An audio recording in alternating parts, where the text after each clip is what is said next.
जी अस्सलाम वालेकुम। हाल कैसे हैं आप? सब ठीक है।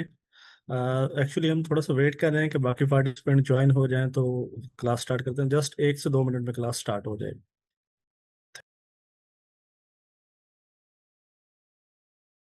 अस्सलाम वालेकुम जी। उम्मीद है आप सब लोग खैरियत से होंगे। अ, आज हम अपनी सिक्स बैच का क्लास का आगाज करते हैं। इससे पहले थोड़ा सा आप मुझे ये बताइए कि आपको मेरी वॉइस है ये लाउड एंड क्लियर है? आपको मेरी वॉइस क्लियर आ रही है? थोड़ी सी ये चीज़ें चेक कर लेते हैं, फिर इसके बाद इंशाल्लाह हम प्रॉपरली क्लास का आगाज करते हैं। आप अपने मैसेज के थ्रू भी बता सकते हैं। अस्सलाम वालेकुम जी। हम अपने सिक्स बैच का आगाज करते हैं इंस्टीट्यूट ऑफ कॉर्पोरेट ट्रेनिंग। इसके लिए पाकिस्तान के अंदर टैक्सेशन से रिलेटेड और इंटरनेशनल टैक्सेशन के हवाले से भी कोर्सेज की बहुत से कोर्सेज ऑफर कर रहा है। जिनमें अगर हम आप पाकिस्तान की बात करें तो पाकिस्तान में इनकम टैक्स एक कम्प्रिहेंसिव एक कोर्स जो है ये कंडक्ट कर रहा है। इसके सिक्स बैच है और हमने इसको सक्सेसफुली इस कोर्सेज को कंडक्ट किया है। इसके अलावा सेल टैक्स के कोर्सेज हैं और इम्पोर्ट एक्सपोर्ट के कोर्सेज अभी इसके अंदर शामिल हैं। अगर हम बात करें फर्दर तो इसमें यूएस टैक्स प्रिपेयर के हवाले से भी हम कोर्सेज ऑफर कर रहे हैं और हम ऑफर कर रहे हैं इसके अलावा यूएई के में भी टैक्सेशन के हवाले से। तो हमारा ये जो एक्सपीरियंस है, लोगों से इंटरेक्शन है, जो लोगों से जो पर्पस है कि लोगों को इन्फॉर्म करना लॉज के बारे में। कुछ लोग ऑलरेडी प्रैक्टिस कर रहे होंगे, कुछ लोग इस सिनेरियोज के अंदर बिल्कुल न्यू होंगे, स्टूडेंट होंगे, इन कवानीन इन चीज़ों को बिल्कुल उसके बारे में नाबल्द होंगे। तो हम एक किस पैटर्न से लेके चलेंगे इन तमाम चीज़ों को। हम एक आज की जो क्लास होगी बेसिकली इसका पर्पस ये है कि हम कोर्स के स्कोप को बयान करें। मैं अपने बारे में आपको डिटेल से बताऊंगा बेसिकली हु आई एम, उसकी मैं डिटेल्स भी बताऊंगा। इसका कोर्स का स्कोप बयान करेंगे। हम पूरी एफबीआर की हायरार्की के हवाले से बात करेंगे और हम कुछ जो लर्निंग मोड है कि हम किस तरह से लर्निंग बेसिकली आपको सिखाएंगे कैसे। बेसिकली ये सिखाने का एक पर्पज है, हम लर्निंग के साथ सिखाएंगे कैसे। एक क्वेश्चन आंसर का सेशन होगा। तो हम इसका आगाज करते हैं। मैं अपने कुछ इंट्रोडक्शन अपने बारे में करवा देता हूँ। मेरा नाम इम्तियाज सरवर है। So my qualification, I am cost and management accountant, public finance accountant और certified chartered accountant. I have 12 year of experience और मैंने प्रैक्टिकल एक्सपीरियंस है टैक्सेशन और कॉर्पोरेट मेथड्स के हवाले से। I have work with multiple जो organizations as an auditor in taxation के हवाले से मैंने काम किया। कॉर्पोरेट और फाइनेंशियल कंसल्टेंसी सर्विसेज हैं और इसके अलावा I have lot of experience in this field. तो ये चीज़ों के बारे में जो है वो साथ साथ आपको आइडिया हो भी जाएगा। तो हम कोर्सेज में जो चीज़ें स्टार्ट करने लगे हैं कि बेसिकली हमारे जो कोर्स की ऑडियंस कौन सी है और इस कोर्स के अंदर बेसिकली हम कवर क्या करेंगे, किन लोगों के लिए क्या फवायद इस कोर्स के अंदर शामिल हैं। तो बेसिकली अगर मैं छोटा सा एक मैंने एक क्रक्स की शक्ल में एक चीज़ें बयान की। मैं यहाँ पे आपको स्क्रीन में नजर आ रहा होगा। बेसिकली अगर आप लॉयर हैं आपके अंदर तो बेसिकली आप टैक्स प्रैक्टिस कर रहे हैं या एज ए करियर के तौर पे इसको कंटिन्यू कर रहे हैं तो basically this course will cover almost everything for you. वो कैसे है, हम जब कोर्स के कंटेंट को भी डिस्कस करेंगे तो आपको ये चीज़ें काफ़ी हद तक समझ आ जाएंगी कोर्सेज के कंटेंट के अंदर क्या चीज़ें शामिल हैं और हम इसको किस तरह से कवर करेंगे। अगर आप प्रोफेशनल्स हैं, अगर आप ऑलरेडी किसी प्रोफेशनल बॉडी से बिलोंग करते हैं, आप एसीसीए सीएज आईसीएमए, आप किसी भी प्रोफेशनल सेटअप से भी कॉमर्स हैं तो as a profession this is one of the emerging field. अगर आप बात करें तो इमर्जिंग फील्ड की पाकिस्तान के अंदर टैक्सेशन जो आने अब लेक्चर्स के अंदर हम जब कंटिन्यू करेंगे तो आपको अंदाजा होगा कि पाकिस्तान में इमर्जिंग फील्ड कैसे है और किस तरह से ये डोमिनेट करेगा आने वाले दिनों में और किस तरह से ये एक फ्यूचर पर्सपेक्टिव के हवाले से प्रोफेशनल के लिए, लॉयर्स के लिए, स्टूडेंट्स के लिए, बिजनेस ओनर्स के लिए, बैंकर्स और अदर्स, एवरीवन। बेसिकली ये कोर्स की कवरेज जो है वो एक इसका जो है स्कोप है वो बहुत ज़्यादा है। तो मैंने इसके लिए हर पर्सपेक्टिव से थोड़ा थोड़ा बयान कर दिया।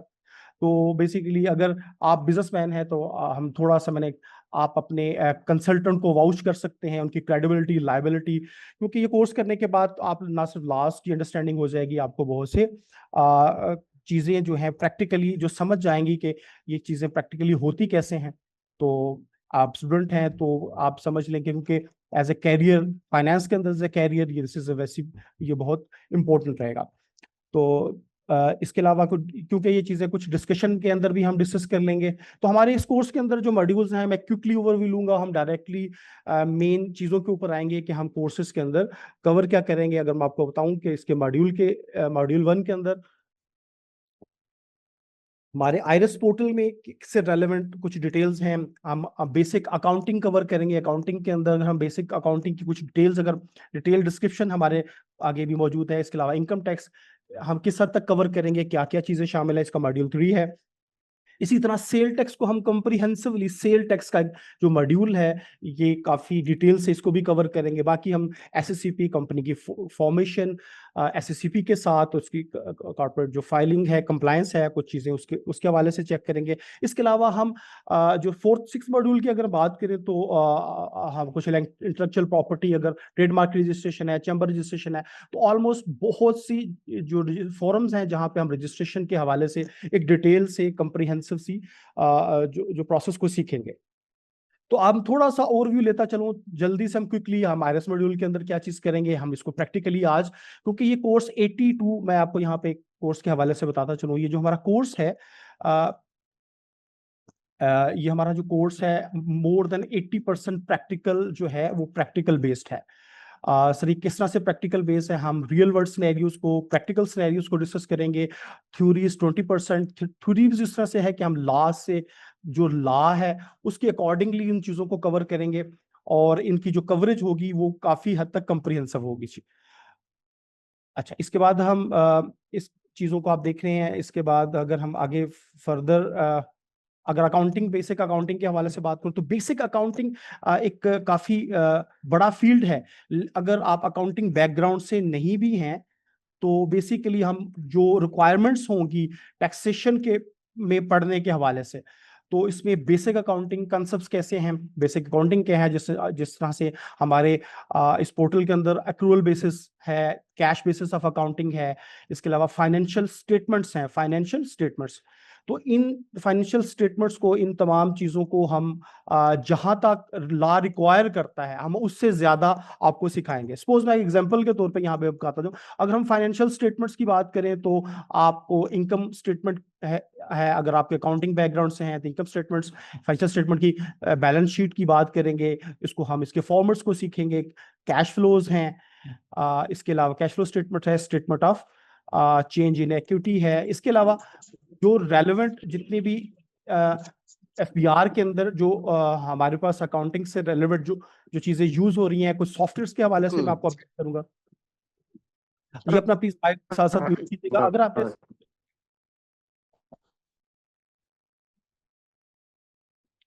जी आपको कोई सवाल करना हो प्लीज आप अपना हैंड रेज कर सकते हैं।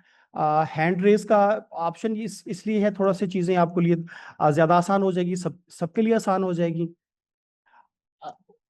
तो हम इस तरह से लेके चलेंगे। चलें जी, हम थोड़ा सा फिर आगे फर्दर मूव करते हैं। हमारे 3rd मॉड्यूल के अंदर हम इनकम टैक्स की कवरेज, हम how to read a statute, हम लॉज को कैसे पढ़ते हैं इनको सीखेंगे। हम छोटे से एग्जांपल के तौर पे हम income tax ordinance along with इसके प्रेस्क्राइब रूल्स को साथ कवर करेंगे। हम रजिस्ट्रेशन के प्रोसेस को सीखेंगे जिसमें इंडिविजुअल है, एसोसिएशन ऑफ पर्सन की बात करेंगे, कंपनी की फॉर्मेशन। इसके अलावा computation of taxable income under the head, अगर हम इनकी कंप्यूटेशन को भी कवर करेंगे इसके अंदर कंप्रीहेंसिवली। इसके अलावा income tax returns, withholding statements हैं, हम डिपार्टमेंट नोटिस जो हैं, इसके अलावा procedures, proceedings including but not limited to the, कुछ चीजें आपके सामने ये मैंने डिटेल्स। असेसमेंट ऑर्डर्स, असेसमेंट्स क्या होती हैं, ये कोर्स आपके सामने, डिटेल्स आपके सामने नजर आ रही हैं। तो इसके अलावा अपील कैसे फाइल करते हैं, ड्राफ्टिंग करना, ग्राउंड ऑफ अपील्स बनाना। इसके अलावा तो ये हमारे कोर्स का पार्ट है, ये डिटेल कंटेंट है, ये तमाम लोगों के साथ शेयर कर दिया जाएगा। आप इसको डिटेल से स्टडी भी कर सकते हैं और हम इन्हीं पैटर्न के अकॉर्डिंगली कोर्स को लेके चलेंगे। इसके बाद अगर हम बात करें सेल टैक्स है, सेल टैक्स के अंदर हम बेसिक जो कंसेप्ट्स हैं उनको अंडरस्टैंडिंग हमारी होगी। हम इसमें तमाम शेड्यूल्स हैं, जो 13 शेड्यूल्स हैं उनको डिटेल के साथ हमारी डिस्कशंस होगी इनके ऊपर। ठीक है, नेक्जर्स हैं, 13 शेड्यूल्स हैं, और तमाम ज़ीरो सप्लाईज हैं, एग्जट सप्लाईज क्या होती हैं, डिफरेंसेस क्या हैं। तो हम ये भी जो है इसका कोर्स का हिस्सा जो है वो काफ़ी डिटेल से कवर करेंगे। तो आपको सिर्फ कोर्स के कंटेंट को स्क्रॉल करने का पर्पस नहीं है, ये कंप्रिहेंसिव डिटेल्स आपको फॉरवर्ड कर दी जाएंगी। ये कंप्लीट कंटेंट है जो जिसमें हम ऑलमोस्ट एवरीथिंग कवर, जो हमारे मॉड्यूल वाइज थे, इसके अलावा वो सारी चीजें हम कवर करेंगे।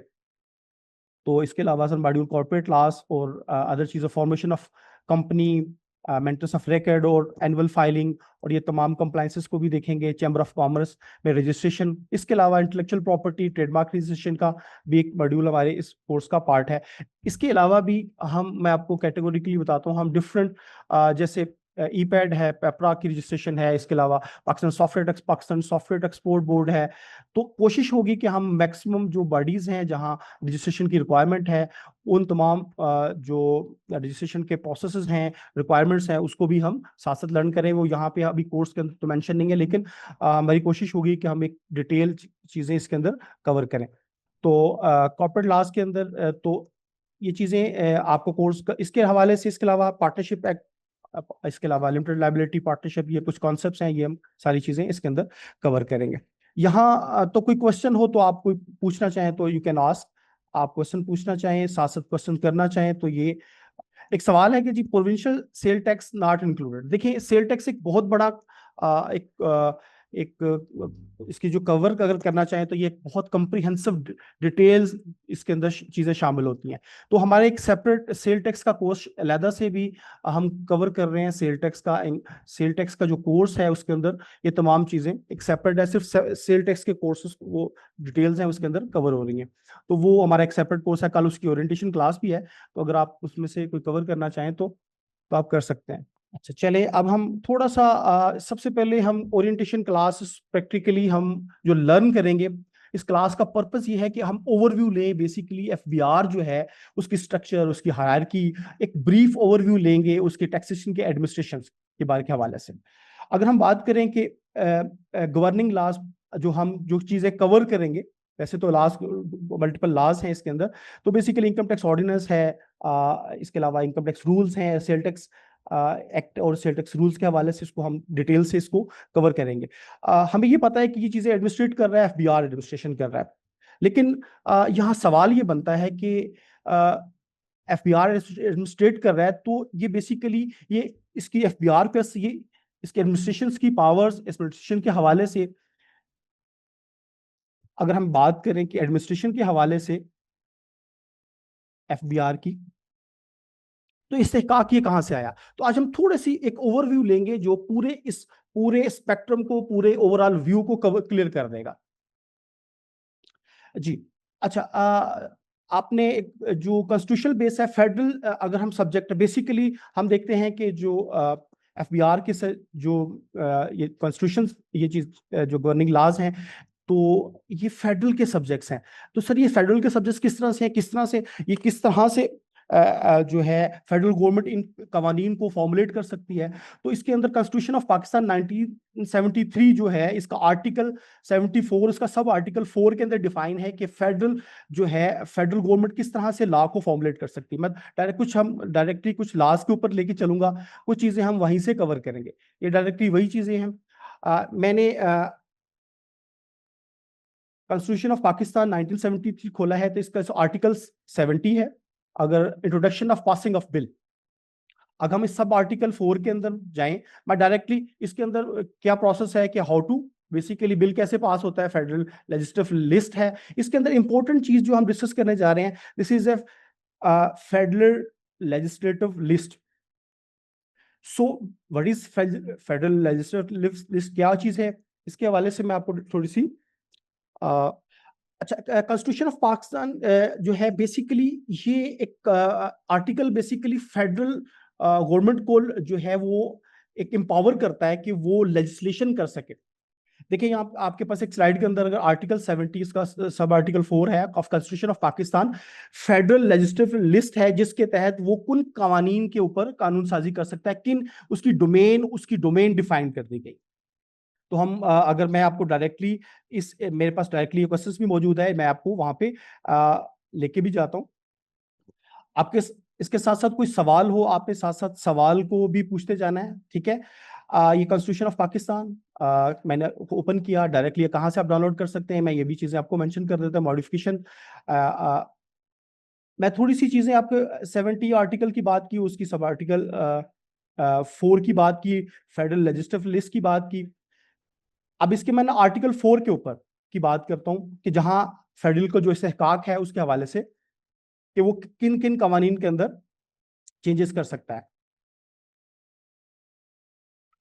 अब आप इसके शेड्यूल्स को अगर देखें, शेड्यूल अगर इसका 4 है, लेजिस्लेटिव लिस्ट, इसकी अब एंट्रीज, अब हम इसको रीड कैसे करते हैं। नॉर्मली इसके अंदर शेड्यूल्स जो थे वो आपने देखा होगा 18 अमेंडमेंट के बाद जो वफाक के कुछ चीजें जो थी उसकी फॉर्मुलेशन वो सूबों के को भी डिलीवर हो गई, तो कुछ चीजें वो मैं इसके हवाले से आपको मैं कवर करूंगा। हमारी एंट्रीज है 43, 44, 47, 49 और 50। जो कुछ सवाल है मैं इनका जवाब देता हूँ, थोड़ा सा just give me a second, मैं आपको थोड़ा सा उन कुछ चीजों को क्लियर करता हूँ जी इंशाल्लाह। जी मैंने ये इसका हम आर्टिकल जो 4 को इसको कवर कर रहे हैं कि ड्यूटीज ऑफ कस्टम इंक्लूडिंग, तो इन एंट्रीज के तहत जो इस्तेहकाक है फेडरल का कि वो कहाँ लेजिस्लेशन कर सकता है। Duties of custom including export duties, duties of excise including duties on salt, तो ये चीजें taxes on income other than agriculture income. Sir agriculture income क्योंकि 18 अमेंडमेंट के बाद ये इस्तेहकाक जो था ये जो चला गया प्रोविजनल गवर्नमेंट के पास। टैक्सेस ऑन कॉर्पोरेशन, ठीक है, अगर हम बात करें तो ये इसके अलावा देखें taxes on the sale and purchase of the goods imported, exported, produce, manufactured or consume except the sale tax of services. देखें सर्विसेज का जो सेक्टर चीजें वो इस्तेहकाक है प्रोविंसेस का। तो यहाँ दो चीजें मैं आपको डिस्कस करने जा रहा हूँ। अब फेडरल सब्जेक्ट आर्टिकल 70 इसका आर्टिकल 74 और सब आर्टिकल 4 के अंदर कॉन्स्टिट्यूशन का वो इस्तेहकाक देता है फेडरल को कि वो लेजिस्लेशन कर सकता है, ठीक है। और ये सेपरेट क्यों है, देखिए अभी मैंने आपको बताया कि 18 अमेंडमेंट 2010 के बाद जो है, तो ये जो transfer of taxation of services कुछ प्रोविंसेस लेवल को, प्रोविंसेस को ये चीजें, ये आर्टिकल 141 के अंदर डिफाइन है कि ये चीजें किसको ट्रांसफर हो गई, सूबों को। अगर हम बात करें तो अब हम अगर बात करें तो प्रोविंसेस लेवल पर जो टैक्सेस हैं, जो प्रोविंसेस लेवल पे टैक्सेस हैं जो वो डील करता है आपने मल्टीपल टैक्सेस हैं, जैसे प्रॉपर्टी टैक्स है, मोटर व्हीकल के टैक्सेस हैं, ये पंजाब के कुछ टैक्सेस हैं, एक्साइज ड्यूटीज, इस तरह प्रोफेशनल टैक्सेस हैं, कॉटन फीस है। तो प्रोविंशियल लेवल्स पे जो टैक्सेस हैं वो उनकी जो डील्स हैं वो आप देखें कि वो प्रोविंसेस को उनको मैटर को डील करता है। इसके अलावा फेडरल अगर टैक्सेस की बात करें तो जिस तरह से इनकम टैक्स है, कॉर्पोरेट टैक्स है, कैपिटल गेन, तो ये चीजें फेडरल की इस्तेहकाक के अंदर आती है। तो यहाँ थोड़ा सा लेजिस्लेशन होती कैसे है, ये चीजें मैं साथ साथ आपको अब क्योंकि इस कॉन्स्टिट्यूशनल वैलिडिटी को यूज करते हुए फेडरल ने क्या किया, उन्होंने बेसिकली आप देखिए आप फेडरल ने इनकम टैक्स ऑर्डिनेंस 2001, इसके अलावा सेल टैक्स एक्ट है 99 है, इसके अलावा फेडरल एक्साइज एक्ट है, कस्टम एक्ट है, तो ये चीजें इनकी फॉर्मुलेशन हुई। तो इसको इस पावर को यूज के फेडरल गवर्नमेंट ने इन कवानीन को ये जो लेजिस्लेशन है ये पास हुई। इसके बाद क्योंकि 18 अमेंडमेंट के बाद फिर सूबों के पास जो पावर थी, all taxes other than mentioned above, जो मैंने ऊपर पढ़ा फेडरल जो लेजिस्लेटिव लिस्ट है, ठीक है, इसका तो इसके अंदर जो सूबों के पास था जैसे सेल टैक्स ऑन सर्विसेज, और इसके अलावा transfer of immovable properties, professional taxes, tax on luxury houses, tax on registration of luxury vehicle, ये मैंने ऊपर भी आपको दिखाया। तो ये बेसिकली जो इस्तेहकाक था ये कन्वर्ट चला गया सूबों के पास।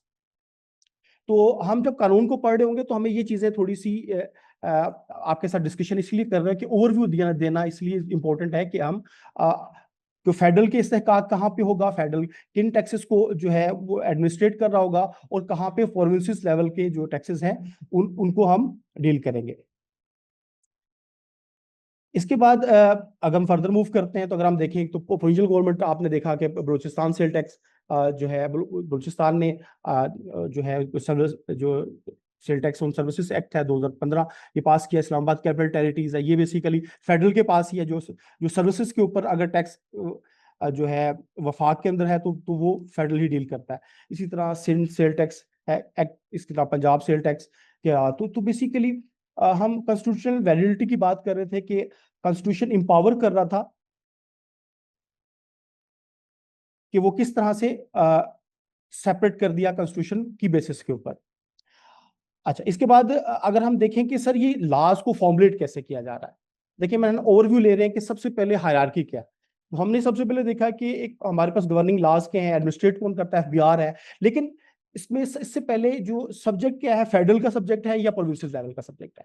और ये इस्तेहकाक किस तरह से मिला हमें कॉन्स्टिट्यूशन ऑफ पाकिस्तान के थ्रू, कि कौन से कवानीन कौन से टैक्सेस पे जो है वो सूबों के लेवल पे मैनेज होंगे और कौन से फेडरल लेवल पे। अच्छा, इस पे अगर हम थोड़ा सा अगर लर्न करना चाहें कि बेसिकली फॉर्मुलेशन कानून पास कैसे होते हैं, मोस्ट ऑफ यू आप में से बहुत से लोग जानते होंगे, लेजिस्लेटिव बॉडी मजलिस शूरा जिसे हम पार्लियामेंट भी कहते हैं, ठीक है। तो अब हमारी पार्लियामेंट जो है दो तरह के बिल पास करती है, एक फाइनेंशियल मैटर्स होते हैं, एक नॉन फाइनेंशियल मैटर्स। अगर हम जो कॉन्स्टिट्यूशन ऑफ पाकिस्तान को जो अभी हमने थोड़ा डिस्कस किया, तो अगर इसमें देखें कि इसमें इसके टोटल 12 मेजर पार्ट डिविजन्स हैं, इसमें चैप्टर 280 आर्टिकल्स हैं, और इसमें अगर सब आर्टिकल्स हैं इसको रीड थोड़ा सा हम डिफरेंट करते हैं, ठीक है। इसके अलावा इसमें पहले 18 अमेंडमेंट से पहले इसके 17 जो थे 7 शेड्यूल थे, ठीक है। अभी हम इसके 5 शेड्यूल्स हैं अगर हम कॉन्स्टिट्यूशन ऑफ पाकिस्तान की बात करें। इसको आप क्योंकि sometime you need to read, हमें इसके रेफरेंस की जरूरत पड़ती है, तो आप यहाँ पे इन तमाम जो आर्टिकल्स को यहाँ से रीड कर सकते हैं। आपने अक्सर देखा होगा कि उसमें फला आर्टिकल लगता है, फला आर्टिकल किन बेसिस पे है, तो फंडामेंटल राइट के हवाले से है, तो कुछ चीज़ें आपकी फंडामेंटल राइट के हवाले से, तो आप कॉन्स्टिट्यूशन ऑफ पाकिस्तान यहाँ से इसको डाउनलोड भी कर सकते हैं, और इसको आप इनकी डिफरेंट आर्टिकल और उनकी सब आर्टिकल और इसके अलावा एंट्रीज लेवल है इसके स्केड्यूल्स वगैरह को भी रीड कर सकते हैं। तो कानून को हवाला देने का पर्पस ये था कि ताकि हम इन चीज़ों को थोड़ा सा कंप्रिहेंसिवली अंडरस्टैंड कर सकें। अगर हम यहाँ तक बात करें तो हम कॉन्स्टिट्यूशन को रीड कैसे करते हैं, नेशनल असेंबली कोई भी बिल फाइनेंशियल मैटर, जैसे अभी फाइनेंस बिल पास हुआ तो बेसिकली फाइनेंशियल मैटर है। नॉन फाइनेंशियल मैटर अगर अगर हम बात करें तो किसी भी हाउस के अंदर बिल पे पेश किया जा सकता है, सेनेट या नेशनल असेंबली। लेकिन जब हम जो बजट आता है तो ये हमेशा से नेशनल असेंबली लोअर हाउस के अंदर प्रेजेंट होता है, और इसका जो प्रोसेस है ये आज हम थोड़ा सा इसके साथ देखेंगे। आज हम थोड़ा सा लेजिस्लेटिव लेवल के हवाले से अगर बात करें तो पार्लियामेंट क्या करती है, बेसिकली नेशनल असेंबली या सेनेट से जो भी फाइनेंस बिल है प्रेजेंट होता है, वाया आपने अभी बजट देखा, मिनिस्ट्री ऑफ फाइनेंस जो लॉ पास होता है तो बेसिकली वो फाइनेंस एक्ट बन जाता है। सर ये कैसे है, टैक्स की पॉलिसीज लेवल पर अगर हम देखें तो मिनिस्ट्री ऑफ फाइनेंस इसको डील करती है, इसके डिफरेंट विंग्स हैं। तो लेकिन यहाँ तक अंडरस्टैंडिंग का ये पर्सपेक्टिव ये है कि बेसिकली ये लॉज को जो है अपडेट किया जाता है, ये किस तरह से किया जाता है। तो मैं इसके लिए छोटा सा फाइनेंस डिवीजन की साइड पे मैं आपको लेके जाता हूँ। मिनिस्ट्री ऑफ फाइनेंस, अभी आपके पास आपको जो बजट आया होगा, आपने एक बजट में अगर हम इसको ओपन करें, बजट इन ब्रीफ थोड़ा सा देख लें, ये हमारा बेसिकली बजट 2025-26 है। तो इसको ओवरव्यू, हल्का सा ओवरव्यू इसलिए लेते हैं कि बेसिकली हम ये देखना ये चाह रहे हैं कि बेसिक इस जो टैक्सेस हैं इनसे जो हमें जो रेवेन्यू कलेक्शन होता है वो कितना पार्ट होता है, कितना इंपॉर्टेंट पार्ट है। अगर हम यहाँ पे देखें इस पार्ट को देखें, इसको थोड़ा सा जरा जूम कर देता हूँ। Tax revenues, federal consolidated fund, अगर हम टोटल, ये बिलियंस के अंदर है, ये अमाउंट याद रखिएगा, थोड़ी सी बिलियंस के अंदर है। Tax revenues federal consolidated fund, अगर आप ये कितनी अमाउंट है, आप 14,131 बिलियन जो कलेक्शन करेगा, एफबीआर कलेक्ट करेगा, ठीक है। ये आइंदा माली साल का बजट है।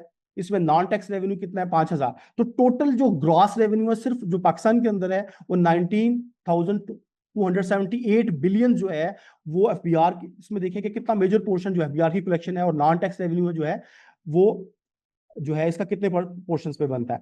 देखिए ये डेफिशिट बजट है, तो हमें थोड़ा सा समझना इस पर्सपेक्टिव से होता है कि क्योंकि ये चीजें टैक्सेस से रिलेटेड ही हैं। तो आप यहाँ पे देखेंगे हमारा डेफिशिट टोटल बजट के अंदर, तो हम इसमें से सूबों का कितना हिस्सा है लेस, अगर हम प्रोविंशियल शेयर को लेस करते हैं तो ये हमारा इसका कुछ हिस्सा यहाँ से लेस होता है। तो नॉर्मली हम यहाँ पे अगर आप देखें तो हमारा एक्सपेंडिचर किस बात के होता है, इंटरेस्ट पेमेंट के हवाले से। अगर हमारा टोटल बजट बन रहा है 17,573 का, तो अगर आप यहाँ देखें तो आपको इंटरेस्ट की मद में, आपको आईएमएफ के जो कर्जे की मद के अंदर कितनी अमाउंट पे करनी पड़ रही है। तो पेंशन की मद में देखें, डिफेंस के बजट्स को देखें, तो ओवरऑल हमारा अगर हमारे पास 17,000 रुपीज हो तो, और हमारे पास उसका कितना मेजर पोर्शन जो है हमारी सिर्फ जो इंटरेस्ट की मद में चला जाता है। तो आईएमएफ के प्रोग्राम हम बार बाय करते रहे, तो ये प्रोसेस की जरिए हमें कुछ पेमेंट, इसकी फर्दर सेग्रीगेशन है, वापस हम उसके ऊपर चलते हैं थोड़ा सा, मैं इसकी फर्दर सेग्रीगेशन थोड़ा सा आपको दिखा दूं। देखिए डायरेक्ट टैक्सेस की बात में एफबीआर कितना कलेक्ट करेगा, ये 2024 के अंदर उनकी कलेक्शन कितनी थी, उनका बजट कितना था और रिवाइज होके कितनी कलेक्शन हुई। अगर इसी तरह से हम 26 की बात करें तो ये इसका मतलब है कि बहुत ज्यादा लोग इस टैक्स नेट के अंदर आएंगे। उस टैक्स नेट के अंदर जो है आप इसके लिए एफबीआर मल्टीपल इम्प्लीमेंटेशन भी कर रहा है। तो आपको ये दिखाने का पर्पज ये है कि फाइनेंस एक्ट जो बिल है ये किस तरह से पास होता है और ये किस तरह से एफबीआर फिर इसको फर्दर इम्प्लीमेंट करता है। जी। इसके बाद अगर हम बात करें एडमिनिस्ट्रेटिव लेवल की बात करें तो एफबीआर की अगर स्ट्रक्चर को समझे तो ये एफबीआर का बेसिकली एक हायरार्की है कि इसके मेंबर एफबीआर है, इसमें से किस तरह से इसको पूरे आर को पैटर्न को डील करते हैं। इसके बाद इसके टैक्सेस इंप्लीमेंट कैसे होते हैं, income tax ordinance, sale tax act और ये कस्टम एक्ट है, ये चीजें अब थोड़ा सा डायरेक्टली चीजों के ऊपर हम कवर करने के लिए आ जाते हैं। इसके अलावा अगर लीगल हायरार्की की बात करें, अगर आप अपील कर सकते हैं तो कमिश्नर अपील है, इसके 4 फोरम हैं बेसिकली।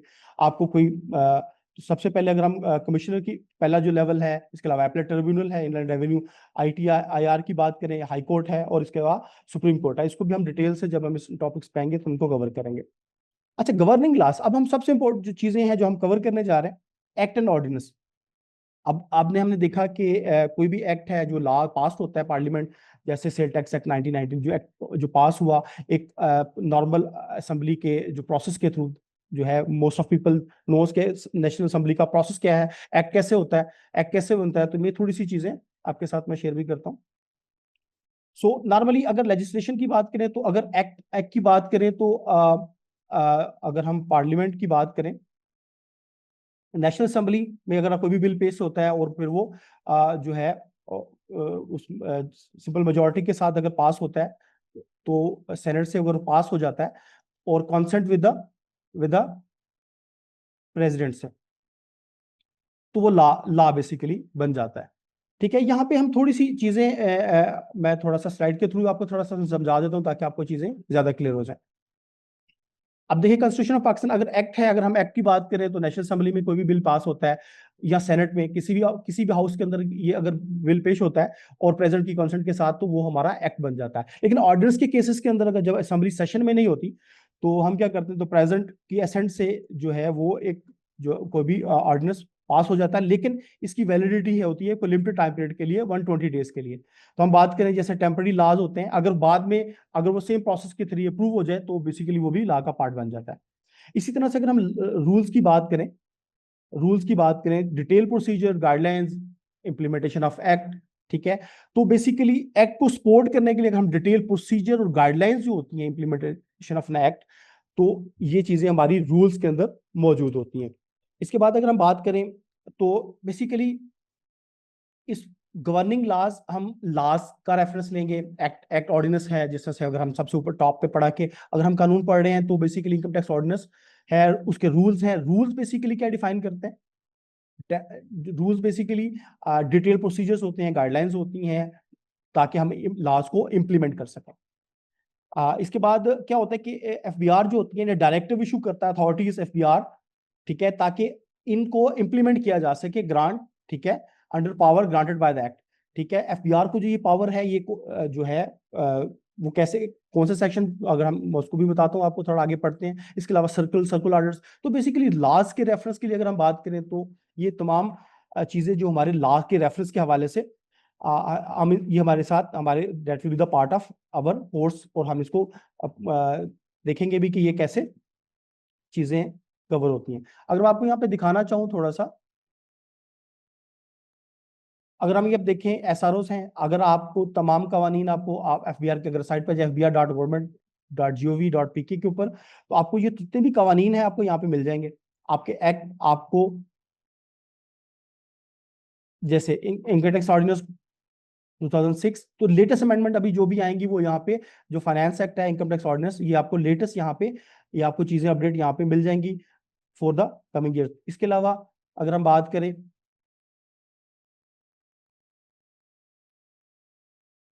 एसआरओस की,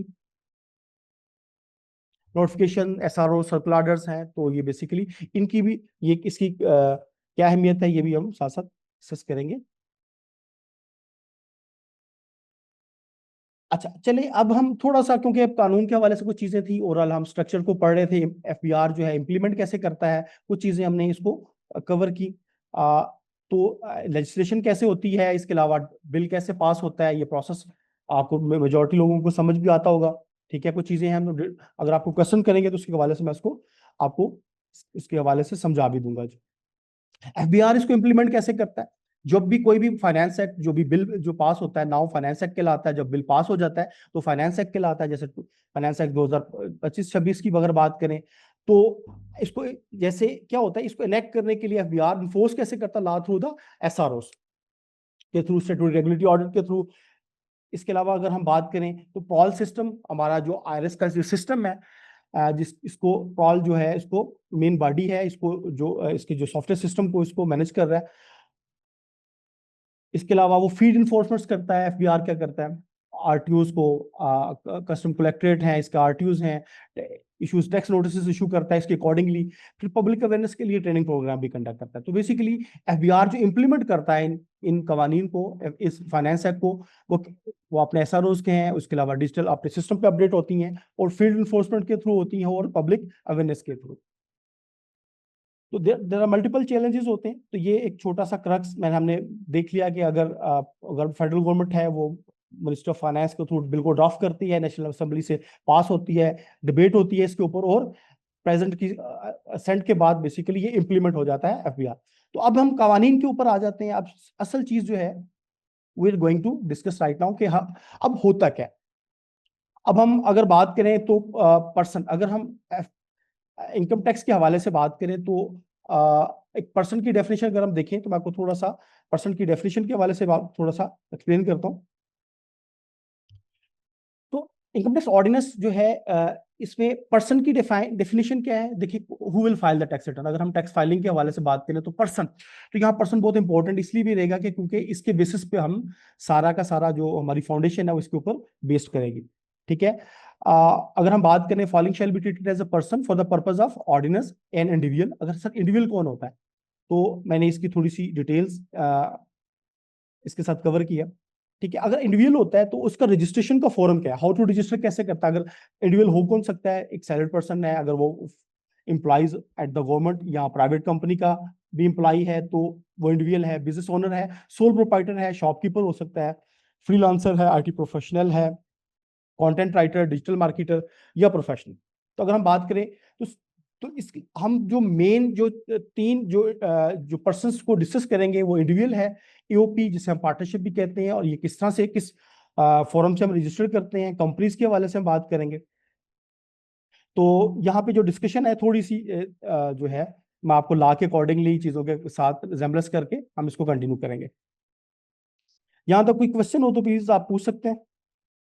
जी चलें, तो क्वेश्चन आंसर पे सेशन हम एंड पे मेंटेन कर लेंगे। देखें, अच्छा अब हम अगर इंडिविजुअल की बात करें तो हमने इंडिविजुअल जो बेसिकली, अगर हम जो नॉर्मल 3 तरह के बिजनेस के जो स्ट्रक्चर्स हैं जो पाकिस्तान के अंदर, जो हम जो स्टडी करेंगे इस कोर्स के अंदर, अगर इंडिविजुअल की बात करें तो हमने देखा कि सैलरीड पर्सन इंडिविजुअल हो सकता है, बिजनेस ओनर है, या उसके अंदर क्या क्या क्या। इसके अलावा ईओपी की अगर बात करें तो इसकी रजिस्ट्रेशन कैसे होती है? Registrar of the firm. देखिए, ये सुबह सूबाई लेवल पे, बिजनेस लेवल पे है। अगर बात करें तो ये इसकी रजिस्ट्रेशन सुबह के लेवल पे होती है। इसको हम प्रॉपर प्रोसीजर्स को देखेंगे। ठीक है, इसका जो एनटीएन होता है नॉर्मली, जो एट द सेम टाइम जब हम इसकी रजिस्ट्रेशन करते हैं तो हमें इसको रिसीव होता है, जो हमें अलॉट किया जाता है, तो 7 डिजिट का होता है। लेकिन अगर हम बात करें इंडिविजुअल के केसेस के अंदर, तो अंडर सेक्शन 181 के तहत हमें, जब हम रजिस्ट्रेशन करते हैं, एनटीएन बनाते हैं, तो हमारा जो 2015 के बाद जो हमारा जो सीएनआईसी है वही हमारा एनटीएन एनटीएन है। सर ये कहाँ पे है? मैं थोड़ा सा इसको आपके साथ साथ डिस्कस भी कर लेता हूँ। पहले हम पर्सन को पढ़ रहे थे। पर्सन के अंदर जब भी हम पर्सन की बात करेंगे तो person is somebody who is an individual. Individual के अंदर कौन कौन शामिल है? कंपनी हो सकती है, एसोसिएशन ऑफ कंपनी और एसोसिएशन ऑफ पर्सन, जिसे हम पार्टनरशिप भी कहते हैं। फेडरल गवर्नमेंट या प्रोविजनल गवर्नमेंट की बात करें, political sub division of the, इसके ये भी इसके अंदर शामिल है। इसके अलावा association of person. Companies mean के अंदर, कंपनीज की डेफिनेशन के अंदर, कंपनीज एक्ट 2017 के तहत जितनी भी कंपनीज इसके अंदर आती हैं तो वो भी कंपनी का पार्ट होंगी। तो पर्सन की डेफिनेशन इसमें नॉट प्रॉफिट ऑर्गेनाइजेशन भी है। तो क्योंकि ये हमारा एक फाउंडेशन ग्राउंड है जिसकी बेसिस पे हम आगे इसको लेके चलेंगे। देखिए टैक्स पेयर की रजिस्ट्रेशन, अगर हम इंडिविजुअल की बात करें, every tax payer shall apply for the prescribe form. इसकी रजिस्ट्रेशन कैसे होती है? देखिए यहाँ पे सबसे इंपॉर्टेंट चीजें हैं कि इसका जो सेक्शन जो अगर हम 181 का सबसेक्शन 4 को देखें, from 2015 onward, in case of individual having the computerised national identity card issued by the national database, तो उसका सीएनआईसी ही उसका जो है वो बेसिकली एनटीएन नंबर होगा। इंडिविजुअल के केस की बात करो तो यहाँ पे जो है, तो बेसिकली अब जब हम बिहार के साथ रजिस्ट्रेशन करेंगे, हमें ये प्रोसेस आज हम थोड़ा सा लर्न भी करेंगे। तो इनकी ड्यू डेट्स कैसे होती हो, थोड़ा सा अब इसको थोड़ा सा हम तीनों चीजों को पैटर्न के साथ साथ साथ कवर करेंगे।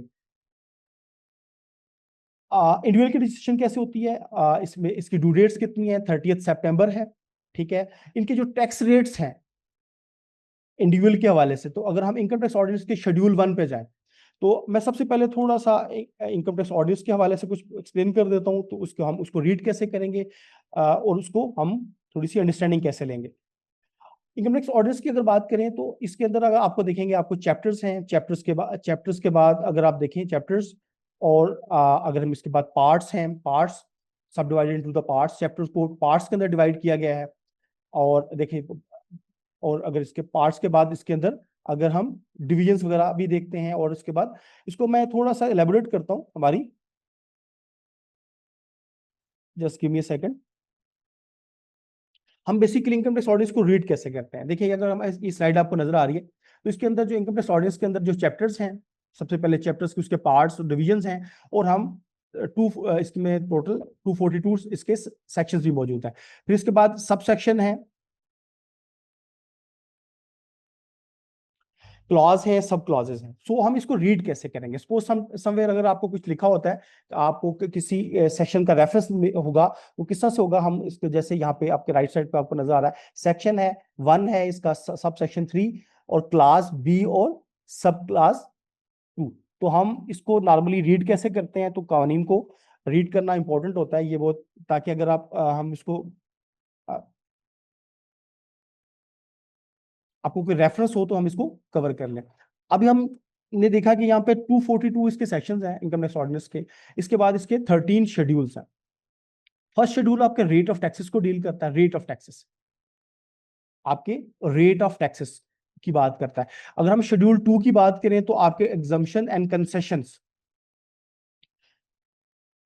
तो जहां जहां हमारे रेलेवेंट सेक्शंस जो शेड्यूल्स डील कर रहे होंगे, मैं आपको थोड़ा सा इसके बारे में, तो सेकंड शेड्यूल अगर हम बात करें तो इसमें एग्जम्पशन और टैक्स कंसेशन के हवाले से। इसके अलावा अगर हम शेड्यूल 3 है तो इसके अंदर अगर हम शेड्यूल 3 की बात करें तो डेप्रिसिएशन को डील करता है। इसी तरह से हमारे जो शेड्यूल्स हैं नॉर्मली, जो टैक्सेस की जो रेट है वो कहाँ गिवन है, वो शेड्यूल 1 के अंदर गिवन है। मैं थोड़ा सा यहाँ पे एलेबोरेट भी कर देता हूँ आपको। हमारे पास 13 शेड्यूल्स हैं इसके अंदर,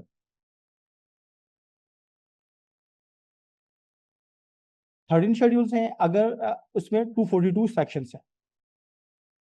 नॉर्मली जो रेट ऑफ टैक्सेस हैं, रेट ऑफ टैक्सेस को डील कर रहा है, टैक्सेस को डील कर रहा है हमारा शेड्यूल 1। और नॉर्मली जब हम अक्सर बात करते हैं सर इसका नाम एटीएल पे है, ये फाइलर है, या एटीएल, या हम आगे आगे जब जाकर डिस्कस करेंगे, एटीएल एक्टिव टैक्स पे लिस्ट के अंदर है, या वो एक्टिव टैक्स पे लिस्ट के अंदर है। यानी कि हम कंसेप्ट जो अभी तक पढ़ रहे थे कि नॉन फाइलर और फाइलर क्या कंसेप्ट था, तो फाइलर के अंदर भी हमारे पास अगर हम बात करें तो फाइलर के अंदर भी एक लेट फाइलर का कंसेप्ट था, till the time late filer.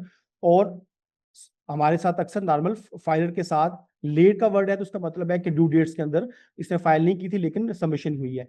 तो ये जो नॉन फाइलर या जो एक्टिव टैक्स पे लिस्ट के अंदर जो डील नहीं करते, तो हम वो शेड्यूल 10 के अंदर उनके रेट्स गिवन है। यानी कि जो लोग फाइलर नहीं है, अगर जो टैक्स रेट है, जैसे अभी करंटली जो फाइनेंस बिल के अंदर जो चेंजेस आई हैं, जिसके अंदर आप अगर आप फाइलर नहीं है तो आप कैश विड्रॉल पे बैंक से कैश विड्रॉ करते हैं, तो आपको क्या होता है कि that was actually non filer के लिए 0.6% था पहले कैश विड्रॉल पे, now it has been change to 1%। यानी कि अगर आप 100,000 की ट्रांजेक्शन करते हैं, विड्रॉ करते हैं, तो कमिंग फाइनेंस बिल के अंदर you have to pay as a, this is advance tax. Basically आपका ये चीजें आपके शेड्यूल 10 के अंदर मेंशन होंगी। अब थोड़ा सा आपको यहाँ पे चीजों को एलैबोरेट मैं इस तरह से करता हूँ। अब देखिए, अब इंडिविजुअल की रजिस्ट्रेशन का फॉर्म क्या है, दैट जो भी इंडिविजुअल के केसेस की जब हम बात करेंगे तो he will be registered with FBR. Sir ये एफबीआर के साथ कैसे रजिस्टर्ड होता है? तो मैं आपको थोड़ा सा एड्रेस सेक्शन में डायरेक्टली अब आपको पोर्टल के ऊपर भी लेके चलता हूँ, और पोर्टल के ऊपर हम रजिस्ट्रेशन का इस प्रोसेस को लर्न भी कैसे करते हैं और ये कैसे होता है।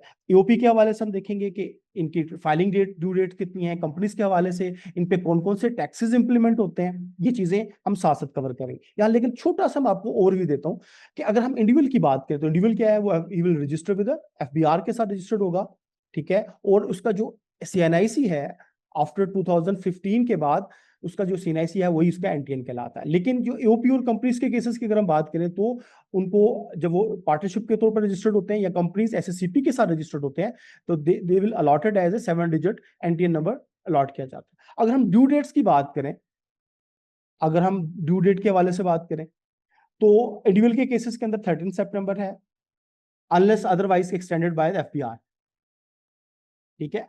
नॉर्मली आपने देखा होगा 30 सितंबर है, एफबीआर इसको एक्सटेंड कर देता है। एफबीआर एक्सटेंड कैसे करता है? 214 सेक्शन, सॉरी, एफबीआर जो है वो, मैं थोड़ा सा इस डेट को एक्सटेंड कर देता है सपोज, तो वो किस पावर के तहत, 214 के तहत। ये मैं आपको साथ साथ अभी एक पूरा मैं पहले आपको पैटर्न समझा दूं तो किस तरह से एक्सटेंड करता है और इसकी इंप्लीकेशन कैसे होगी। इसी तरह से टैक्स रेट्स, एफबीआर के ऊपर जो अब इंडिविजुअल है तो उस पर इनकम टैक्स ऑर्डिनेंस का शेड्यूल 1 के अंदर इसकी रेट गिवन है, तो मैं आपको उनके रेट्स वगैरह भी, रेट्स भी दिखाता हूँ। इसमें और कौन से टैक्सेस लग सकते हैं इंडिविजुअल के बेसिस पे? अगर उसका टर्नओवर जो है 100 मिलियन से क्रॉस करता है तो उसके ऊपर मिनिमम टैक्स की जो है वो भी, इसका भी इतलाक होगा। अब हम इंडिविजुअल के अंदर अगर हम सैलरीड पर्सन की बात करते हैं, इंडिविजुअल के अंदर सैलरीड पर्सन भी है जो फेडरल गवर्नमेंट का एम्प्लॉय भी है, या वो जो है किसी प्राइवेट कंपनी के अंदर काम कर रहा है, सोल प्रोप्राइटर है, तो इसके अंदर सोर्सेस ऑफ इनकम की बात होती है। तो अगर हम इंडिविजुअल की बात करें तो हमारा जो इनकम टैक्स ऑर्डिनेंस है, इनकम टैक्स ऑर्डिनेंस उसका सेक्शन 9 है, टोटल इनकम। उस हवाले से मैं थोड़ा सा आपको बताता हूँ कि टोटल इनकम, अगर आपकी जो टोटल इनकम में अगर सैलरी का है वो 75% से ज्यादा है उसका जो पार्ट है, तो आपके सैलरी का स्लैब लगेगा। सर ये कहाँ पे मेंशन्ड है? जस्ट गिव मी, ये आपका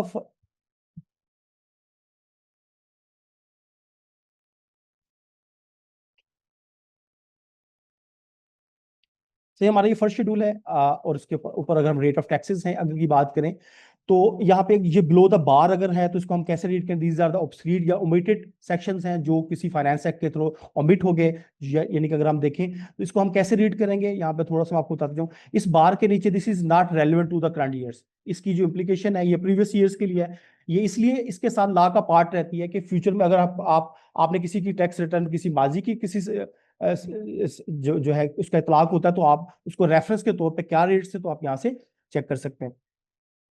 अब फर्स्ट शेड्यूल के अंदर हम बात करते हैं, वही कहते हैं rate of tax impose on the income of every individual and association of person except salaried person shall be as set out in the following. Salaried individual के अलावा जो आपके टैक्स रेट हैं वो क्या होंगे? आप ये देखिए, आपको टैक्स की स्लैब्स गिवन है। विद टैक्सेबल इनकम अगर आपकी 6 लाख से एक्सीड नहीं करी तो 0% है, और अगर आपकी 6 लाख से एक्सीड करके 1200,000 तक है तो रेट 15% है। तो ये किन के लिए इसका इतलाक है? इंडिविजुअल के लिए और एओपी पार्टनरशिप फर्म के लिए। तो सर सैलरीड पर्सन कहाँ से उनका जो स्लैब रेट्स है वो कैसे हैं? तो फर्दर इनको यहाँ पे पढ़ लीजिएगा, provided that in case of an association of person that is a professional form prohibited from the incorporating. देखिए कुछ लॉज की कुछ जो प्रोफेशनल फॉर्म्स होती हैं जैसे चार्टर्ड अकाउंटेंट फॉर्म्स हैं, उनके लॉज उनको रिस्ट्रिक्ट करते हैं कि वो आप इनकॉर्पोरेशन एज ए कंपनी नहीं कर सकते। उस केस के अंदर जो रेट है वो भी डिफरेंट होगा।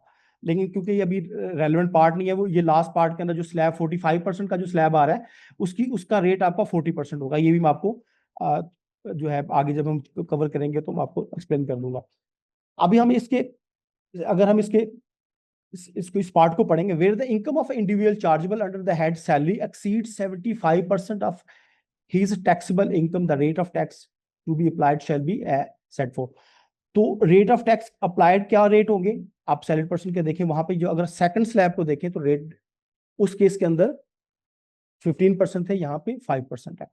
तो यहाँ पे आपको मेंशन करने का मतलब है, यहाँ पे हमें स्टडी ये करना है कि जब आप इंडिविजुअल के केसेस के अंदर होते हैं, तो यहाँ पे अगर इंडिविजुअल है उसका total source of income, sir ये टोटल सोर्स ऑफ इनकम क्या है, मैं आपको डायरेक्टली ये भी लास्ट से कुछ चीजें दिखाता हूं ताकि आपको चीजें आपकी अंडरस्टैंडिंग हो जाए। हम एक एफबीआर का पोर्टल खोलते हैं। देखिए, हेड ऑफ इनकम्स की अगर बात करते हैं तो हमारी सोर्स ऑफ इनकम, जो पॉसिबल सोर्स ऑफ इनकम है, एम्प्लॉयमेंट से आ सकते हैं। एम्प्लॉयमेंट एम्प्लॉयमेंट है, एम्प्लॉयमेंट है, आपकी प्रॉपर्टी से इनकम है, आपकी बिजनेस से इनकम है, कैपिटल गेन है, अदर सोर्स है, foreign source, foreign source agriculture जो है, आप सोर्स ऑफ इनकम यहाँ मेंशन होती है, बट दिस इज, हमने अभी पढ़ा, ये दिस इज अ प्रोविंस का इस्तेहकाक है। अभी हम यहाँ तक बात करें तो सोर्स ऑफ इनकम के अंदर अगर आपकी टोटल सोर्स ऑफ इनकम के अंदर जो आपकी इनकम है, आप उसमें जो सैलरी का पार्ट है वो मोर देन इक्वल टू नहीं है, ये एग्जैक्टली ग्रेटर देन एग्जैक्टली 75% हो भी, तब भी आपके पास जो टैक्स के रेट लगेंगे वो नॉर्मल टैक्स रेट लगेंगे, जो मैंने आपको यहाँ पे एक्सप्लेन किया। थोड़ा सा मैं इसको प्रैक्टिकली करके भी दिखाता हूं ताकि आपको चीजें क्लियर हो जाए।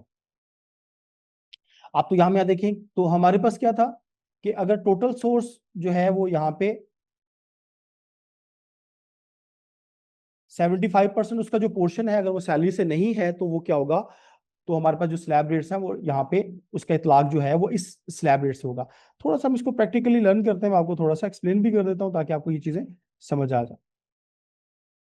देखिए, यहाँ पे अगर हम टोटल हेड ऑफ इनकम की बात कर रहे थे, तो यहाँ पे थोड़ा सा आपको यहाँ पे समझाने की बात, ऑल हेड ऑफ इनकम, यहां आप थोड़ा सा समझिएगा कि अगर आपकी टोटल सैलरी और ये बाकी सोर्सेस ऑफ इनकम, देखिए फॉरेन सोर्स के अंदर भी आपके वही सोर्स ऑफ इनकम पॉसिबल हो सकते हैं जो आपके जो है normal source of income Pakistan source होते हैं। यानी कि आप फॉरेन, अगर हम बात करें फॉरेन सोर्स की, तो आप फॉरेन सोर्स से सैलरी, प्रॉपर्टी, बिजनेस और कैपिटल गेन और अदर सोर्स से भी सेम इनकम अर्न कर सकते हैं। तो यहाँ पे क्या था कि अगर आपका टोटल इतलाक जो है, यहाँ पे क्या होता है, तो सैलरी का पोर्शन अगर 75% से ग्रेटर होगा तो आपके पास जो सैलरी के रेट लगेंगे, अदरवाइज आपके पास जो रेट होंगे वो जो स्लैब है, जो अपने शेड्यूल 1 के अंदर जो मैंने बताया, वो आपके पास इंप्लीमेंट होंगे। दोबारा से हम थोड़ा सा उसी पैटर्न पे चलते हैं। यहाँ मतलब ये था, पढ़ाने का पर्पस ये था कि अगर इंडिविजुअल बिजनेस पर्सन है तो उसके मल्टीपल सोर्सेज हो सकते हैं, ठीक है, या सैलरीड पर्सन है और वो बिजनेस से भी अर्न कर रहा है, तो उस केसेस के अंदर जो है वो रेट ऑफ टैक्सेस जो है उनके स्लैब्स चेंज हो जाएंगे, और इस तरह से ये सेम इंप्लीमेंटेशन हमारे पोर्टल के ऊपर भी होती है। तो मैं पोर्टल के ऊपर भी आपको दिखा देता हूँ। सपोज मैं सैलरीड पर्सन है और मैं ये, सपोज हम एक सिंपल एग्जांपल लेते हैं कि मैं यहाँ पे पंच कर देता हूँ। सपोज हमारे पास जो सैलरी का जो पार्ट है वो 1500,000 है, हम टैक्स चार्जेबल, मैं और कोई part source of income add नहीं कर रहा, तो मैं कंपटीशन के अंदर जाता हूँ तो मेरे पास इनकम फ्रॉम सैलरी की बाद में 1.5 मिलियन आ रहा है। तो मेरे पास जो टैक्स है, जो मेरे पास टैक्सेबल इनकम बन रही है 1500,000 है, और उसके ऊपर बेसिकली अगर हम देखूं तो टैक्स चार्जेबल कितना आ रहा है, 50,500। ठीक है, अब हम इसको थोड़े से सिनेरियोज को चेंज करता हूँ। अगर मैं प्रॉपर्टी की मद के अंदर या मैं बिजनेस की मद के अंदर, अदर रेवेन्यू के अंदर सपोज 500,000 ऐड करता हूँ, तो बेसिकली मेरे पास टोटल जो सोर्सेज आ रहे थे, मेरे पास एक प्रॉपर से इनकम फ्रॉम सैलरी आ रही है और दूसरा मेरा इनकम फ्रॉम बिजनेस आ रहा है। तो मेरे पास टोटल इनकम आ रही है मेरे पास वो 200,000, 2 मिलियन आ रही है। तो अब इसके ऊपर देखें कि ये, क्योंकि अगर मैं इस सेक्शंस को देखूं कि टोटल हमारे पास यहाँ पे जो मेरा बिजनेस का जो पार्ट था वो 500,000 है, और मेरे पास जो सैलरी का पार्ट है वो 15। तो अगर हम इसको टोटल को एक्यूमुलेट करें तो दैट इज 75%, और आपका जो बिजनेस का पार्ट है वो 25% बन रहा है। तो इस केस के अंदर क्या हो रहा है कि एग्जैक्टली अगर 75% है तो द रेट विल बी, जो आपके जो रेट लगेंगे, रेट ऑफ टैक्स जो है शेड्यूल 1 के अंदर आपके पास जो टैक्स जो रेट है वो आपके पास इंडिविजुअल और एओपी वाले लगेंगे। अब थोड़ा सा स्लाइडली चेंज करता हूँ इसको, थोड़ा आप देखें कि इसके ऊपर जो टैक्सेस हैं आपने आपको थोड़ा सा अंदाजा हो जाएगा। मैं टैक्सेस को थोड़ा, हमारे पास टैक्सेस कितने बन रही है, अमाउंट बन रही है, एडमिटेड इनकम 200,000, क्योंकि ये क्योंकि इसके अंदर जो पार्ट है 75% से एक्सीड, सैलरी का पार्ट एक्सीड नहीं कर रहा। अब मैं थोड़ी सी इसको चेंजेस करता हूँ इसके अंदर।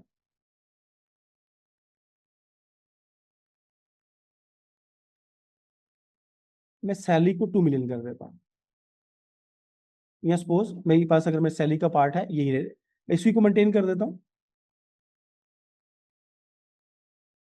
मैं बिजनेस के इस पोर्शन को, बिजनेस की इनकम को मैं रिड्यूस कर देता हूँ।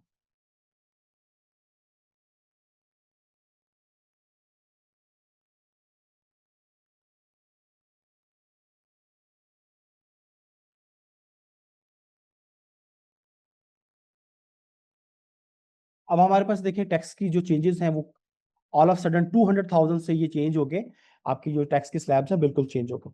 तो बेसिकली जब हम लॉ को ये कवर करेंगे तो इसमें वो से जो एलिमेंट हैं वो इस तरह से भी डिस्क्राइब किए जाएंगे, इस तरह से भी होंगे कि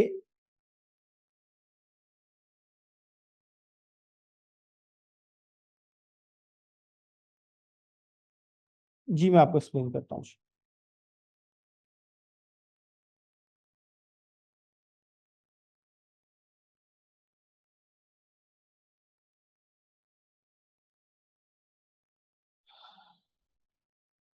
जी एक स्टूडेंट कह रहे थे कि मुझे समझ नहीं आ रही। देखिए हमारे पास नॉर्मली यहाँ पे थोड़ा सा मुझे एक सेक्शन पढ़ाना पड़ेगा। टोटल इनकम, हमारा जो टोटल इनकम के अंदर क्या है, टोटल इनकम का जो पार्ट है वो all head of incomes, all head of incomes. FBR ने जो बेसिकली एफबीआर ने जो टोटल इनकम है उसको किस तरह से कैटेगराइज कर लिया है इस पोर्टल के ऊपर, salary income, property, business, capital gain, other source of income, और अगर फॉरेन सोर्स है तो सेम स्लैब्स के अंदर। तो बेसिकली एफबीआर ने आपकी टोटल जो इनकम है पाकिस्तान जो आपकी इनकम है उसको इन 5 हेड्स के अंदर कैटेगराइज करती है। अब एफबीआर क्या कहता है, जो पहले सेक्शन में हम पढ़ रहे थे, ये कहता है कि अगर आपकी जो सैलरी का इनकम है टोटल पोर्शन का 75% से ज्यादा है तो आपके पास जो टैक्स के रेट्स हैं, वो आपको जो टैक्स के स्लैब्स हैं वो आपको ये वाले लगेंगे। मैंने अभी आपको दोबारा दिखाता हूँ। देखिए 2 स्लैब्स हैं, इनको कैटेगरी, इनको क्लियरली देखिएगा, इनको देखिएगा। यहाँ पहले स्लैब में मेंशन कर रहा है कि income from every individual and association of person except salaried person. ये रेट किसके लिए है, सैलरीड पर्सन के अलावा है। इसके लिए है जो लोग पार्टनरशिप जो फॉर्म है, या इंडिविजुअल जो अपना इंडिविजुअल है, जिसमें द इंडिविजुअल जो कोई बिजनेसमैन है, उसके लिए रेट क्या है। देखिए पहले के लिए स्लैब के लिए तो 600,000 तक this is a same zero.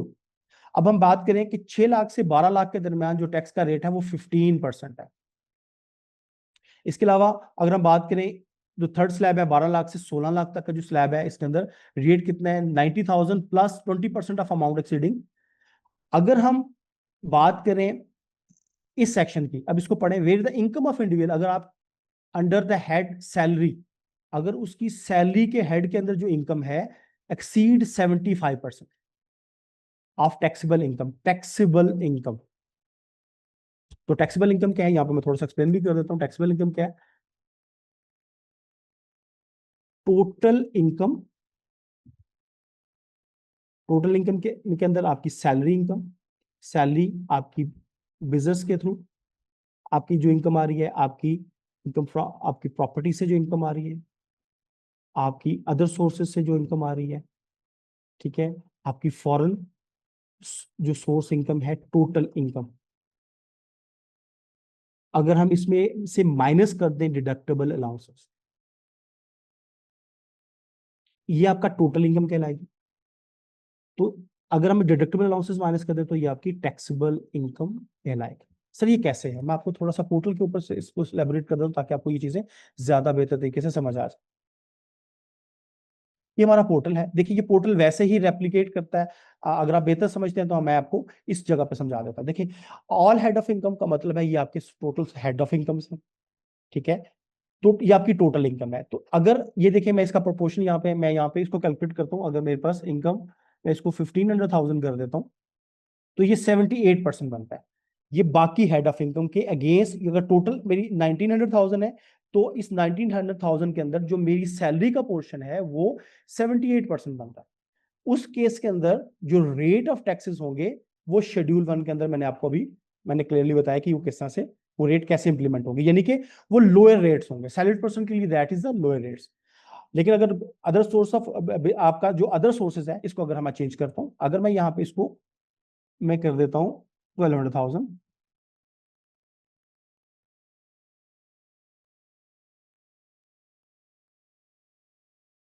तो ये एग्जैक्टली 75 है। इसके केस के अंदर भी आपके पास जो रेट होंगे वो नॉर्मल टैक्स रेट लगेंगे, वो बिजनेस वाले रेट लगेंगे। अगर मैं इसको फर्दर 1 मिलियन कर देता हूं, तो हमारे पास ये 71% रेट बन रहा है। इसका मतलब है जो टैक्स के जो रेट हैं वो उसके अकॉर्डिंगली चेंज हो जाएंगे। देखिए ये जो जितनी भी चीजें हैं, ये एफबीआर का जो पोर्टल है, ये एग्जैक्टली उसको रेप्लिका है। अगर हम देखें तो टोटल इनकम की बात कर रहे थे, ये तमाम हेड ऑफ इनकम्स ये आपके टोटल आपकी इनकम है। अगर हम इनमें से ये डिडक्टेबल अलाउंसेस माइनस कर दें, डिडक्टेबल अलाउंसेस कौन से होते हैं? आपकी ज़कात है, वर्कर वेलफेयर फंड है, एजुकेशन एक्सपेंसेस हैं। अगर आप ये चीजें आपको अलाउ है, ये आपके डिडक्टेबल अलाउंसेस, अगर आप इसमें से माइनस कर देते हैं तो ये आपकी टोटल इनकम, आपकी टैक्सेबल इनकम बन गई। सर ये कहाँ पे मेंशन है? आप ये देखें, अगर आपको ये पोर्टल नजर आ रहा है, आपको ये चीज नजर आएगी, आपकी पहले पार्ट के अंदर आपके टोटल आपके income from salary, income from property, income from business, ये आपके ऑल हेड ऑफ इनकम्स हैं, फॉरेन इनकम है, एग्रीकल्चर इनकम है। ठीक है, अगर total income including exempt income, ठीक है, इसके बाद ये आपकी टोटल इनकम बन रही है। अगर इसमें से मैं डिडक्टेबल अलाउंस को माइनस कर दूं तो that is our taxable income. Sir ये कहां पे लिखा है? ये सेक्शन 9 के अंदर है। मैं थोड़ा आपको, तो सेक्शन 9 के अंदर बेसिकली टोटल इनकम की डेफिनेशंस हैं, तो उनको थोड़ा सा will cover this that part also.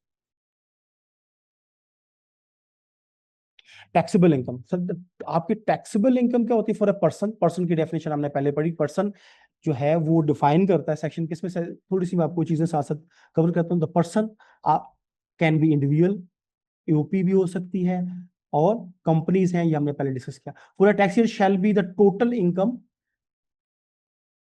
Of the person for the year reduce to the, but not below to the zero नहीं हो सकती, total of any deductible allowances. आप उसमें से डिडक्टेबल अलाउंसेस माइनस कर दें under part 9 of this chapter, तो ये बेसिकली टैक्सेबल इनकम आपकी बन रही है। तो टोटल इनकम कैसी है? तो total income of person shall B, ये क्या होगी? The person income from all head of incomes, all heads, person income, इसमें दोनों आपकी exempt income. Sir exempt income की आपकी एग्रीकल्चर जो इनकम है वो अभी आपका आपकी इसके अंदर पार्ट है। तो आपकी टोटल इनकम एग्जैक्टली पोर्टल इसको इसी तरह से रेप्लिका कर रहा है। आप यहाँ पे देखें, आपकी ये टोटल इनकम, आपकी सैलरी, प्रॉपर्टी, आपकी टोटल इनकम, ये तमाम इनकम इंक्लूडिंग एग्जाम्प्ट इनकम, आपकी एग्रीकल्चर इनकम भी इसके अंदर शामिल है। तो ये आपकी टोटल इनकम कहलाएगी। अगर आप इसमें से डिडक्टेबल अलाउंसेस माइनस कर दें तो आपकी ये टैक्सेबल इनकम बनती है। ये कंसेप्ट है, ये बेसिकली बहुत इंपॉर्टेंट है। ये साथ साथ आगे जब हम कोर्सेज के अंदर मूव करेंगे तो ये चीजें आपके लिए शायद काफी ज्यादा इंपॉर्टेंट हो जाएंगी। तो अब हम यहाँ पे आप सिर्फ बेसिकली आपको बताने का पर्पज ये था कि हम कानून के अंदर ये चीजें बेसिकली ये कैसे कवर हो रही हैं, ये कैसे कवर हो रही है, ये मैं आपको थोड़ा सा हल्का सा बताना था कि हम पढ़ेंगे कैसे। जी मैं कुछ क्वेश्चंस के आपको एंड पे आंसर भी करता हूँ। सबसे पहले आप ये देखिएगा, अगर अगर हम इंडिविजुअल की बात कर रहे थे तो इनकी ड्यू रेट्स कैसे हैं, इनके टैक्स रेट्स कितने हैं। टैक्स रेट का मतलब अगर आप इनकी इनकम एक्सीड करती है सैलरी का, सुपर टैक्सेस भी इंपोज होते हैं अगर आपकी सैलरी एक खास रेंज से 250 मिलियन से, यानी कि मिलियन से एक्सीड करती है, तो उस केसेस के अंदर ये हम आगे जाके पढ़ेंगे। तो होता क्या है कि बेसिकली कुछ टैक्सेस हमारे पास एडवांस टैक्स कट जाते हैं, कुछ मिनिमम टैक्सेस के कॉन्सेप्ट भी हम पढ़ेंगे। फाइनल टैक्स है, कलेक्शन ऑफ टैक्सेस, एक्सपेंसेस के ऊपर हमारी कलेक्शन ऑफ टैक्सेस होती है, और डिडक्शन आप हमारी जो इनकम होती है उसके ऊपर जो है वो आपके पास डिडक्शन ऑफ द टैक्सेस होती है। इसी तरह हम अगर हम एओपी की फर्म की बात करें तो इसी रजिस्ट्रेशन हम बेसिकली क्या करेंगे, एओपी फर्म जो है पार्टनरशिप एक्ट है 1932 के तहत हम इसको फर्म के रजिस्ट्रेशन का प्रोसेस भी सीखेंगे, इसकी रिटर्न कैसे फाइल करते हैं। अब नॉर्मली आप चीजें देखेंगे कि इंडिविजुअल के लिए और एओपी के लिए नॉर्मली आपका आपकी डेट्स भी सेम है, आपके ऊपर रेट की जो स्लैब्स हैं वो सेम है। लेकिन अगर आपकी जो इनकम है, आपकी इनकम जो है इन्हें इन्हें इन्हें फाइनेंशियल ईयर एक्सीड कर जाती है 100 मिलियन 10 करोड़ रुपीस एक्सीड करती है, तो मिनिमम टैक्स का जो कंसेप्ट है वो भी मिनिमम टैक्स का, उनके टर्नओवर टैक्स भी कहते हैं जिससे मिनिमम टैक्स है वो भी अप्लाई हो जाता है।